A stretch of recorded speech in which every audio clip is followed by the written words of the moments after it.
Well, the rejuvenation of the garden is fast approaching with the spring onset of color and fragrance. And joining us today is Doug Needham, assistant professor in our horticulture department.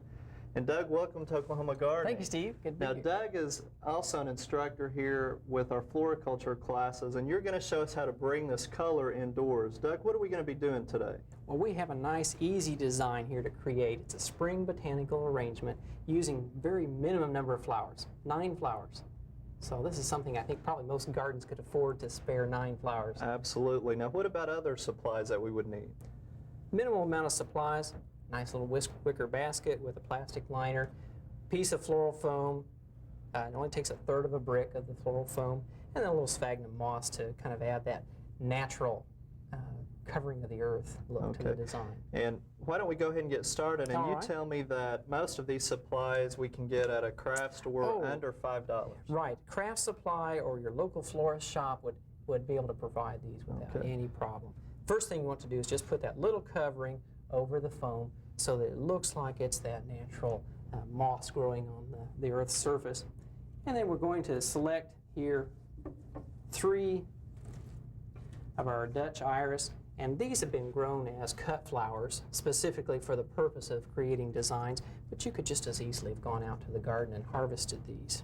Now, the very first one's probably the most crucial in building the design. Right. We're going to have this first flower straight up and down. This is our #1 line flower, and it needs to be behind the handle. You want to place about 1/4 of the material behind the handle and have it then, probably 6 inches or so above the handle.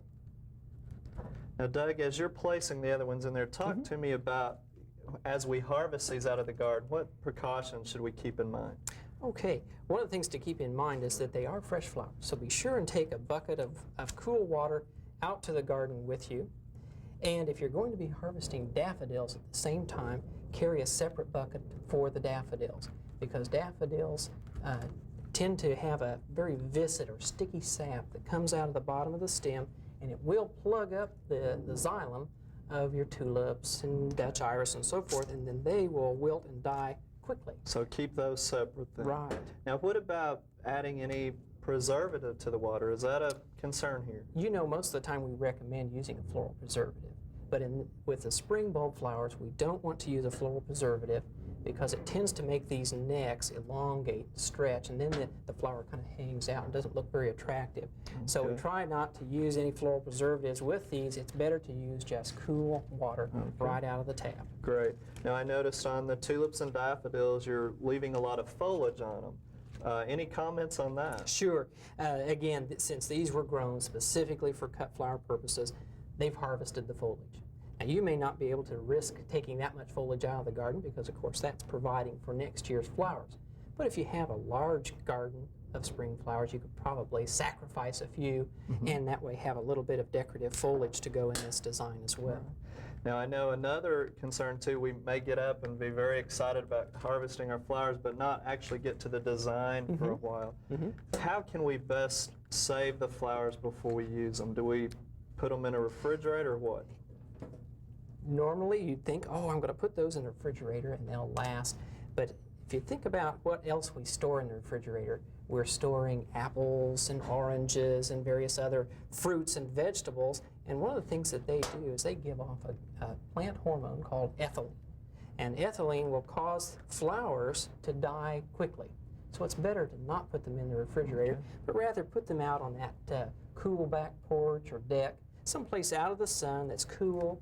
Maybe in the garage, someplace non-freezing, but cool in temperature. Great. Well, now, you're kind of putting the finishing touches there. Why don't you, after you get that one placed, show us the finished product, what you have in there, and tell us, will it grow here and that kind of thing? The Dutch iris will be blooming here shortly.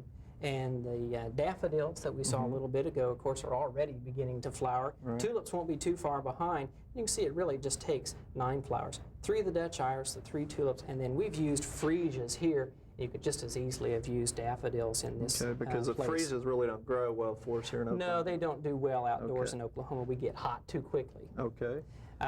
Then just a little bit of natural evergreen added to the back. Here we're using some Ming fern. Kind of simulates the look of a little pine seedling coming up, but you could use any little piece of evergreen that essentially gives you this peek, this little window into the native landscape, and a little bit of reindeer moss or some decorative moss tucked down in the focal point there. Well, it's very colorful, and it would brighten up any room, and we appreciate you sharing that with us because, Happy to. again, it's great to enjoy it outside and inside, right. too. So thanks again, Doug. And that's all the time we have today on Oklahoma Gardening, and now we'll go back to the OETA studios for Festival 93, and we'll see you again next weekend here on Oklahoma Gardening.